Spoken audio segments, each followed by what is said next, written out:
Hey everyone, good morning, welcome back to my channel. আশা রাখছি তোমরা সকলেই খুব ভালো আছো আর তোমাদের আশীর্বাদে আমরাও খুব ভালো আছি। এখন বাজে সকাল 5:47 আর আজকে ব্লগটি আমি এখন থেকে স্টার্ট করলাম।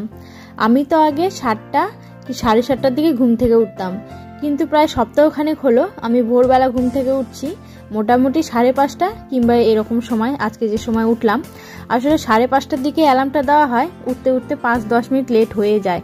আর আমার চোখ দেখো ঘুমেতে এতটাই বিভোর, চোখ আর খুলতে পারছি না। তো আর কি করা যাবে। ব্যাপারটা হচ্ছে আমরা কিছুদিন থেকে মর্নিং ওয়ার্কে যাই, আমি আর আমার হাজব্যান্ড। আসলে আমার ওয়েটটা আগের তুলনায় একটু বেড়েছে, তাই নিজেকে ফিট রাখার জন্য ডেলি সকাল করে আমরা মর্নিং ওয়ার্কে যাই। বিয়ের আগে আমার ওয়েট ছিল 40 কেজির মতো, বিয়ের পর পর তা বেড়ে গিয়ে 45 কেজি হয়ে যায়। তারপর যখন প্রেগনেন্ট হই, মেয়ে যখন পেটে আসে, তখন আমার ওয়েট হয়ে যায় 50 কেজি।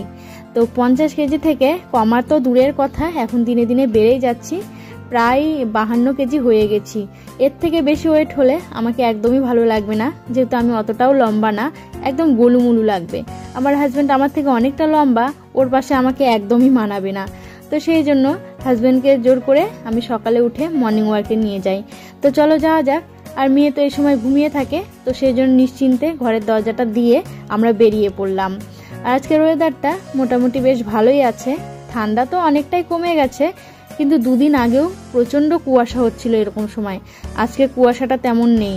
আর সকালবেলা আমার মুখটা দেখো কেমন হাড়ির মতো লাগে, মানে বিশাল বড় গোল। তো যাই হোক, আমরা বেরিয়ে পড়লাম।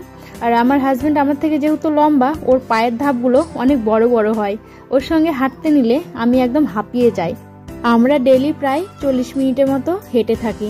আর সত্যি কথা বলবো, সকাল সকাল উঠে হাঁটলে না শরীরটা অনেকটা ভালো লাগে, সারাটা দিন কাজ করারও এনার্জি পাওয়া যায়।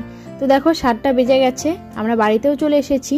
আর শীতের দিনে আমি ঘেমে গেছি, এতটা গরম ধরে গেছে, মনে হচ্ছে সোয়েটার টোয়েটার সব খুলে ফেলি। তো এখন কিছুক্ষণ বসবো, তারপর বাসি কাজ করে নেব।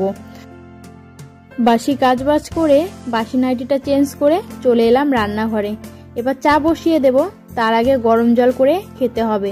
সকালে হেঁটে আসার পর সঙ্গে সঙ্গে আর গরম জল খাই না, সেই জন্য প্রচণ্ড টেস্টটা পেয়ে যায়। তো সবার আগে আমি গরম জল করে নেব। আর গরম জলটাও আমি কিছুদিন থেকে একটু আলাদা রকম করে খাচ্ছি। কি রকম করে খাচ্ছি তোমাদেরকে দেখিয়ে দিই। তো পাতিলেবু চিপিয়ে নিই একটা, তার মধ্যে দিয়ে দিই মধু। মধুটা একদম খাঁটি মধু, আমার হাজবেন্ডের বন্ধুর থেকে নিয়েছে, চাক থেকে কাটা। মধুটা খুব ভালো, এই ঠান্ডাতে না জমে গেছিল, এখন মোটামুটি ভালোই আছে। তো এই মগ দেখতে পাচ্ছ, এই মগের 1 মগ আমি এখন সকাল সকাল জলটা খেয়ে নেব। উষ্ণ উষ্ণ গরম জল, চায়ের মতো আস্তে আস্তে করে খেয়ে নেব। আর এইদিকে চায়ের জলটাও ফুটে গেছে, ভাবছি চাটা নামিয়ে নিয়ে আজকে একটু চাউমিন করব। কিছুদিন থেকে চাউমিন খেতে প্রচণ্ড ইচ্ছে করছে। আর আমি না বেশ কদিন হলো বাইরের খাবার তেমন একটা খাচ্ছি না, নিজেকে ফিট রাখতে হবে, তাই তো ভাবছি চাউমিনটা করে নেব। আর যাই হোক, দোকানের তৈরি খাবার আর বাড়ির বানানো তৈরি খাবারের মধ্যে অনেক পার্থক্য থাকে।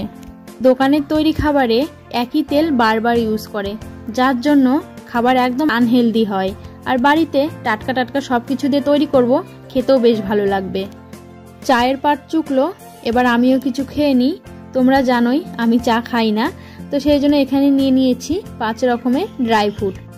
আজকে ঘরে অনেক রকমই সবজি আছে, মানে চাউমিন করতে যা যা প্রয়োজন হয় সবই আছে, শুধু একটা জিনিস মিসিং, সেটা হচ্ছে ক্যাপসিকাম। ওটা হলে একদম 16 কলা পূর্ণ হয়ে যেত। তো যা আছে সেগুলো দিয়ে করে নেব। এদিকে সসগুলো আমি বের করে নিয়েছি। তো এক সাইডে আমি চাউমিনটা সেদ্ধ করতে বসিয়ে দেব, আর অন্যদিকে সবকিছু আমি ভালো করে ভেজে নেব।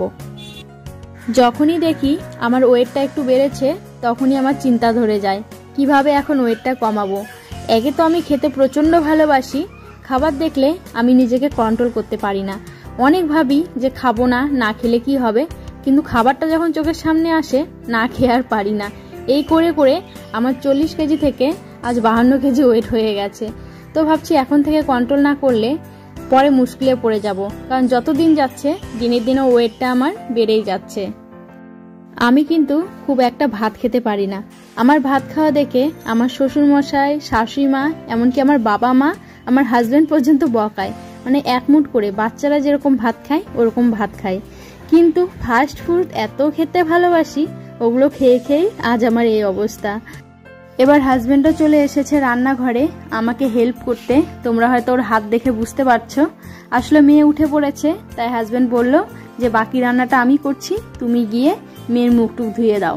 সকাল করে আমার মেয়ের আবার মুড ঠিক থাকে না, মাকে ছাড়া কারো হাতে মুখ ধোবে না, খাবে না, সারাদিন তো পাত্তা দেবে না, কিন্তু সকাল টাইমটা ওর মাকে লাগেই। তো সেই জন্য হাজবেন্ড এখন বাকি রান্নাটা করছে, আমি ক্যামেরাটা সেট করে দিয়ে মেয়ের মুখ টুকগুলো ধুয়ে দিচ্ছি। আর লবণ হলুদ দেখতে পেলে আমিই দিয়ে দিলাম, কারণ আমার হাজবেন্ডের তেমন একটা আইডিয়া নেই, ও বেশি করে ফেলবে। আমার রান্না করতে করতে এখন অনেকটা আইডিয়া চলে এসেছে। প্রথম তো আমার তরকারি খাওয়া মানে কি বলবো, রুগী মানুষের তরকারি, না হতো লবণ ঠিকঠাক, না হতো হলুদ। তবে একটা জিনিস কি বলতো, আমার তরকারিতে কোনোদিনও লবণ বেশি হবে না, সবসময় কমই হবে। তাও একদিকে ভালো, কারণ লবণ কম হলে দিয়ে খাওয়া যায়, কিন্তু লবণ বেশি হলে সেই তরকারি মুখেই দেওয়া যাবে না। তো এদিকে কমপ্লিট হয়ে গেছে, আর আমার মেয়ের মুখ টুক ধোয়া এমনকি খাওয়ানো হয়ে গেছে। তো গরম গরম টেস্টি আজকে সকালে ব্রেকফাস্ট। হাজবেন্ড যেহেতু এত খাটাখাটুনি করলো, তো সেই জন্য ওকে আগে দিয়ে নিই, তারপর আমি নিয়ে নেব। আর শাশুড়ি মা তো এসব খাবার খাই না, শুধু শ্বশুরমশাই খায়। তো শ্বশুরমশাই বলল যে একটু পরে খাবে। তো গরম গরম নিয়ে বসলাম। দেখতে তো বেশ হয়েছে, একদম দোকানের মতো। আর বিশ্বাস করবো না, খেতেও বেশ ভালো হয়েছে, একদম দোকান কি রেস্টুরেন্টের মতো। তো এবার হাজবেন্ডের কাছে রিভিউ নেওয়া যাক যে কেমন হয়েছে। আজকে রান্নাটা ওই বেশি করেছে, তাই খারাপ হলেও বলবে খুব ভালো, কিন্তু সত্যি আজকে খুব ভালো হয়েছে। ব্রেকফাস্ট কমপ্লিট করে হাজবেন্ড গেছিল বাজারে মাছ আনতে। প্রথমে চিকেন আনতে চেয়েছিল, আমার আবার আজকে চিকেন খেতে একদমই ইচ্ছে করছে না। কিছুদিন আগে মাটন খেয়েছি, তাই মাটনও খেতে ইচ্ছে করছে না। তো সেজন্য ভালো মাছ আনতে বলেছিলাম। তো অনেকগুলোই মাছ এনেছে, দুদিন আরামে হয়ে যাবে। তো আজকে করব পালং শাকের ঘন্ট। মাছ যখন এনেছে তাই ভাবলাম মাছের মাথাও দেব, বেশ ভালো লাগবে খেতে।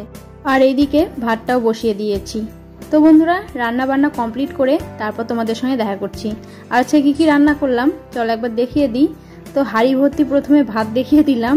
এবার এখানে পালং শাকের ঘন্ট, মাছের মাথা দিয়ে, শীতের অনেক রকম সবজি দিয়ে, আর এখানে আলু আর ফুলকপি দিয়ে মাছের ঝোল।